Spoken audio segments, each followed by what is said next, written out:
Doctor Yunus কি খেলা দেখালো ভাই! নির্বাচন ব্যবস্থায় একটি আমূল পরিবর্তন নিয়ে আসলো যা কোনো সরকারই এই পর্যন্ত পারে নাই। ডক্টর ইউনূস কি করেছেন ভাই সেটি যদি আপনারা জানেন মাথা ঘুরে যাবে। উনি নির্বাচন ব্যবস্থায় যে পোস্টার পদ্ধতি, পোস্টারিং যে ব্যাপারটা ছিল, যে সবাই পোস্টার মারতো, পোস্টার লাগাইতো, এই ব্যাপারটা টোটালি তুলে দিয়েছেন এবং এটা নতুন সংস্কার। এই যে সংস্কার করছিলেন যে কি সংস্কার করে দেখব। এই যে এই সংস্কার দিয়েই শুরু হলো আসলে মূলত সংস্কার। দেখেন, আপনারা চিন্তা করতে পারেন এটা আবার কি ধরনের সংস্কার? এটা অনেক ধরনের বড় এক ধরনের সংস্কার। আমি আপনাদেরকে বোঝাই, একটু শোনেন। অনেক সময় এই পোস্টারের কারণে মারামারি হতো। এই পোস্টার লাগানোর ব্যাপারে আধিপত্য তৈরির ক্ষেত্রে অনেক কিছু তৈরি হতো। দলের কর্মীদের উপর অত্যাচার চলতো। এখন মনে হয় যারা এমপি ইলেকশন করবেন, নির্বাচন করবেন, তাদের মানে এটা ভাল লাগতেছে না। আমার যেটা মনে হচ্ছে। কারণ ওইভাবে প্রচারণা হবে না।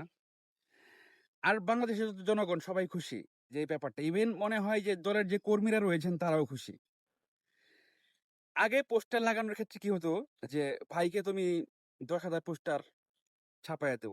কর্মীদেরকে বলা হইতো যে, ভাইকে ৫০,০০০ পোস্টার, ১,০০,০০০ পোস্টার ছাপাইয়া দাও।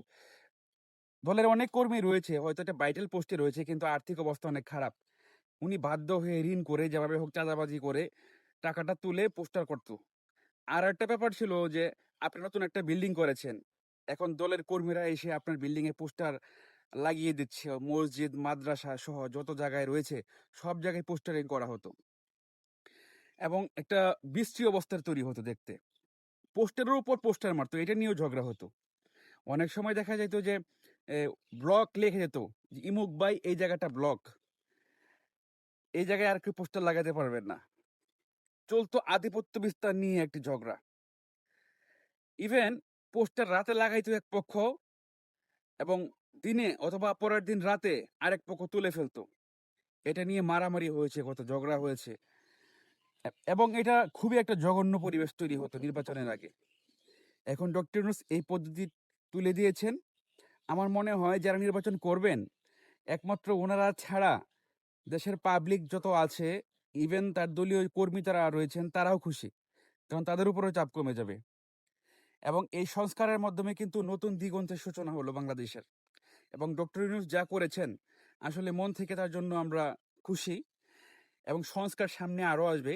এই সংস্কারের প্রেক্ষিতে শুরু হলো বাংলাদেশের নতুন দিগন্ত। তো যারা এতক্ষণ আমার ভিডিওটি দেখেছেন কষ্ট করে, তারা ভিডিওটি শেয়ার করে দিবেন এবং আমার চ্যানেলটি সাবস্ক্রাইব করবেন এবং আমার সাথেই থাকবেন। আসসালামু আলাইকুম।